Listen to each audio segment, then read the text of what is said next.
கோபப்படுபவர்களை அல்லாஹ் ஒருபோதும் நேசிக்க மாட்டான்.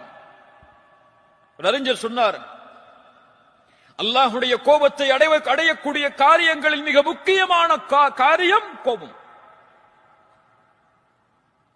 கோபம் அடைவதற்கு அல்லாஹ் அந்த உரிமையை கொடுக்கவே இல்லை யாருக்கும். நாம் யார் நமக்கு சமமான படைப்புகள் மீது கோபப்படுவதற்கு?